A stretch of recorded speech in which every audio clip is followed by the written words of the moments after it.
अरे छोड़ देता अगर तू जवान नहीं होती। चल अपना रेडियो बंद कर, बंद कर। चुपचाप खामोश।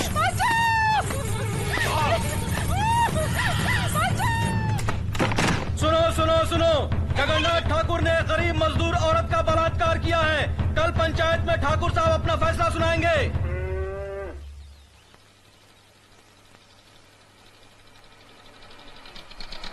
वो काम जल्दी करवाइए। जा। क्या बात है मुनीम जी? नमस्कार ठाकुर साहब। राम राम। मालिक, ये आपसे मिलने आए हैं। मालिक, हमारे हरिजन पाड़ा में आग लग गई, हमारा सब कुछ जलकर राख हो गया। ये तो बड़ी दुख की बात है। मुनीम जी, इन्हें जितना अनाज, कपड़ा और घर बनाने का सामान चाहिए दे दीजिए। जी मालिक। धन्यवाद मालिक। राम राम राम मालिक। हमारे रामपुर गांव में हमने गरीब बच्चों के लिए एक स्कूल खोला है, आपकी मदद चाहिए। बहुत अच्छा काम किया। मुनीम जी, जी स्कूल के बच्चों के लिए दोपहर का खाना, दूध, किताब, सब चीजों का इंतजाम कर दीजिए। जी धन्यवाद मालिक। आइए।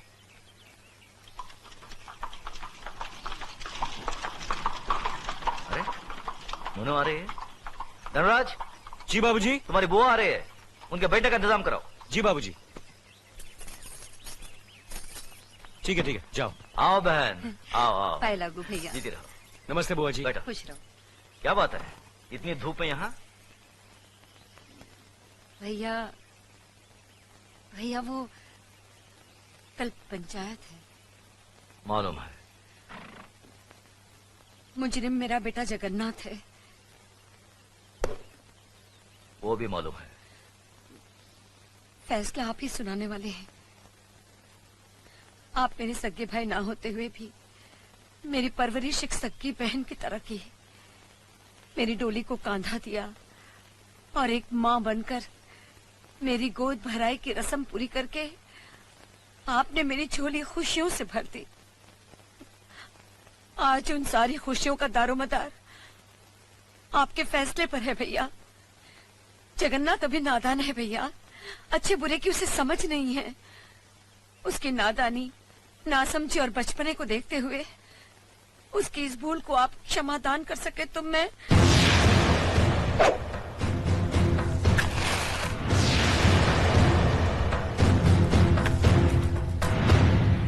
धर्मराज।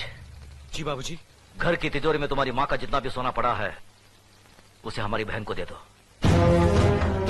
देखो बहन, रामपुर में जो हमारा 50 एकड़ आम का बगीचा है हम उसे तुम्हारा नाम लिख देते हैं, और गंगानगर में जो हमारी 200 एकड़ उपजाऊ जमीन है उसे भी तुम्हें दे देते हैं। यही नहीं, अगर तुम हमारी जान भी मांगोगी तो हम उसे भी तुम्हारी सदके में छोड़ देंगे। लेकिन जिन्हें सदियों से हमारा खानदान अपना खून पिलाता आया है उस नीति, नियम और इंसाफ परिस्थिति को अब नहीं छोड़ सकते। मगर भैया अगर आप चाहें तो।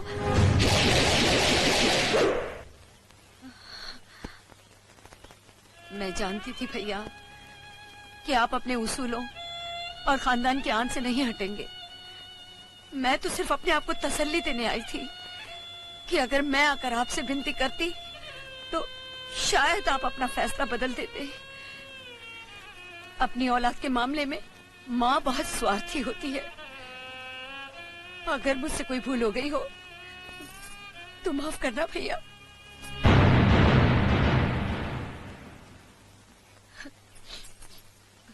हुआ बेटा, मुझे कोई दुख नहीं है बल्कि फक्र है कि मैं इतने महान इंसाफ पसंद भाई की बहन हूँ। खुश रहे।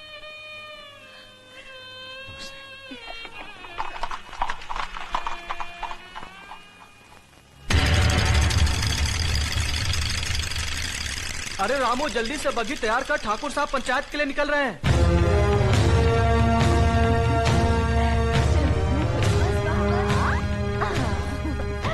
अब ये बाबूजी की तरफ से, और ये अले ले ले, तू कहाँ भाग रहा है?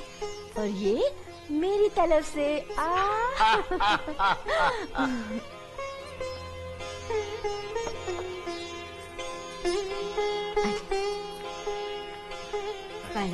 खुश रहो। अर्जुन और नकुल के लिए तुम्हारा प्यार देखकर हमारा दिल बाग बाग हो गया। अपनी भाभी से कोई देवर इतना प्यार कहाँ पाता है? बाबूजी, देवर भी तो भाभी के बच्चे ही होते हैं। वाह बहू वाह, कितनी ऊंची बात कही। सदा सुखी रहो। धर्मराज बेटे, हम बहुत भाग्यवान हैं जो हमें देवी जैसी बहू मिली। बेटे एक बात याद रखना, जब भी तुम घर से बाहर जाओ, बहू के हाथ से दही शक्कर जरूर खा के जाना, शुभ होता है। जी बाबूजी। चलो।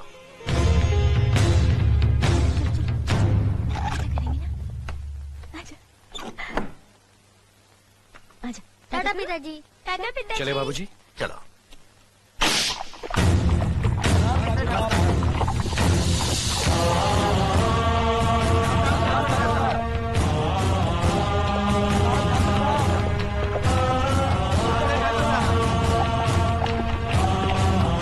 साले साहब रुकिए रुकिए रुकिए। साले साहब, आदमी कितना भी बड़ा क्यों ना हो, अपनी बहन बेटी के दरवाजे के सामने आकर उसका सर झुक ही जाता है। दुआ सलाम ना सही, अंदर आकर जलपान तो करते जाइए। हम इस वक्त बहन के भाई नहीं, पंचायत के सरपंच है। क्या तुम ये भूल गए कि जिस घर का मुकदमा पंचायत में हो, उसका फैसला हो जाने तक हम उस घर का पानी तक नहीं पीते। एक बार फैसला हो जाने दो, उसके बाद साथ बैठकर जी भरकर खाना खाएंगे। फैसला जरा सोच समझ कर करना गजरा साहब। जगन्नाथ सिर्फ मेरा ही नहीं, तुम्हारी बहन का भी बेटा है। कहीं कुछ गलत हुआ तो नतीजा बहुत बुरा होगा। चलो धर्मराज।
मालिक, मेरी बेटी लकड़ियां चुनकर आ रही थी।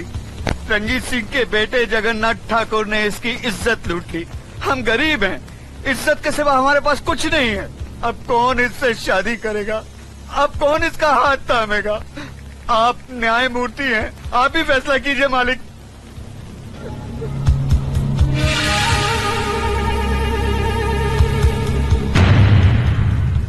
इस बात का कोई चश्मदीद गवाह है? मैं हूँ मालिक। तुम्हारा पायल से कोई रिश्ता है? जी हाँ, मैं इसकी काकी हूँ। तो फिर तुम्हारी गवाही नहीं मानी जाएगी। गवाही सिर्फ उसकी मानी जाएगी जिसने अपनी आंखों से देखा है, लेकिन इस लड़की के खानदान से उसका कोई रिश्ता ना हो। है कोई ऐसा साक्षी, ऐसा गवाह?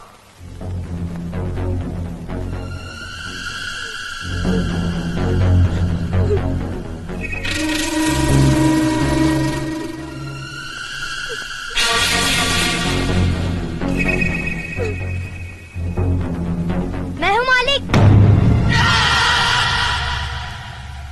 मैंने देखा है। तुमने क्या देखा है बेटे? मैंने देखा कि ये इस दीदी को जबरदस्ती अपने कंधे पे उठाकर पंपशीट में ले गया और दरवाजा बंद कर दिया। ये बचाओ बचाओ चिल्ला रही थी, मगर वहाँ कोई नहीं था।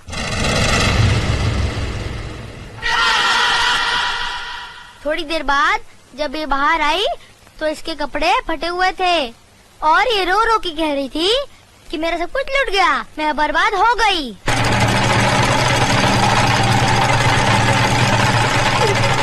जगन्नाथ, कमीने कुत्ते, तूने इन गरीबों को क्या समझा है?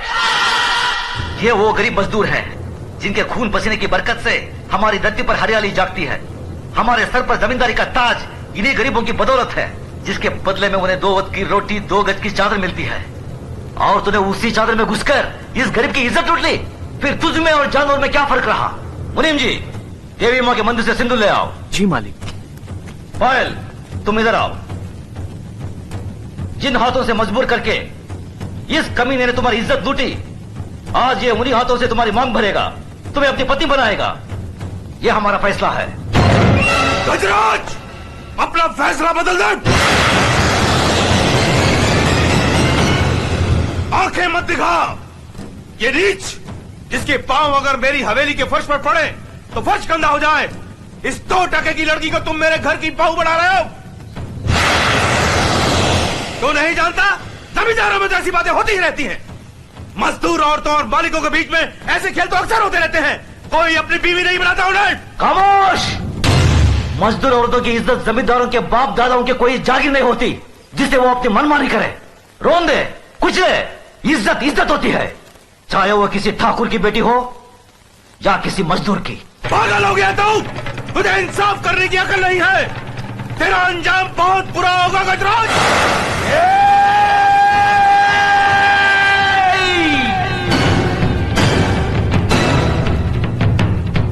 इसके आगे एक लफ्ज भी बोला तो जुबान खींच लूंगा। तेरी औकात मेरे सामने खड़े होने की भी नहीं है और तू मुझे ललकारता है। गजराज ठाकुर ने कभी किसी अंजाम की परवाह नहीं की। अगर परवाह की है तो सिर्फ अपनी आन, इंसाफ, अखलाक और ईमान की। इस लड़की की जन्म, जात, नाम, इसकी कोई अहमियत नहीं है हमारी नजर में। अहमियत है तो सिर्फ इसकी इज्जत, इसकी पवित्रता की। जगन्नाथ, मांग भर इसकी। गजराज!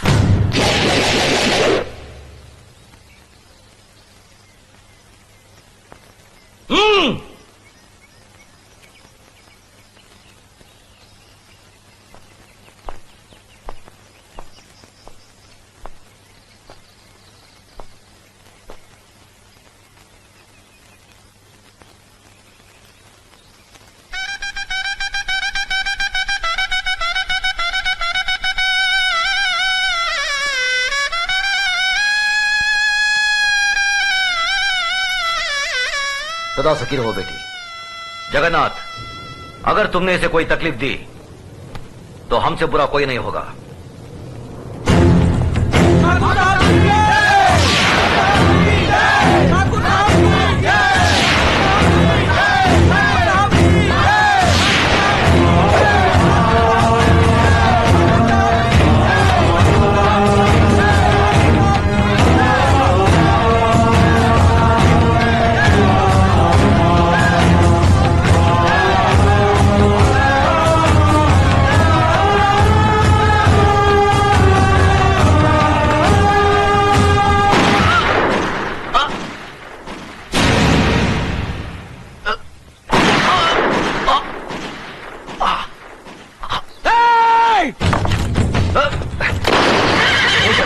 नहीं, अपनी बुआ की बात उजाड़ना तुम्हारा धर्म नहीं है। बाबूजी, बाबूजी! भैया! मेरे भाई को मार डाला। मेरे देवता समान भाई को मार डाला। ये क्या किया तुमने? ये कैसा अनर्थ किया?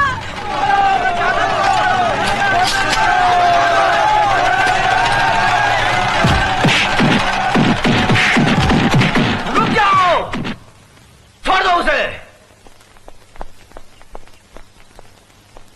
जो अपराध उसने किया है उसकी सजा उसे जरूर मिलेगी। आज से 18 साल के लिए हम रंजीत सिंह ठाकुर को समाज और बिरादरी से बाहर करते हैं। आज के बाद अगर कोई भी इसके परिवार के साथ किसी भी तरीके का संबंध रखेगा तो उसको भी यही सजा मिलेगी। यह गजराज ठाकुर का फैसला है। भैया! बाबूजी! भैया! बाबूजी! बाबूजी! बाबूजी! धर्मराज, न्याय करने वालों के लिए रिश्ते और जज्बात कोई मायने नहीं रखते। बेटे, जान चली जाए पर आन ना जाने पाए। जान देकर जो आन की रक्षा करता है वही न्यायाधीश इंसाफ के आकाश की बुलंदी को छूता है।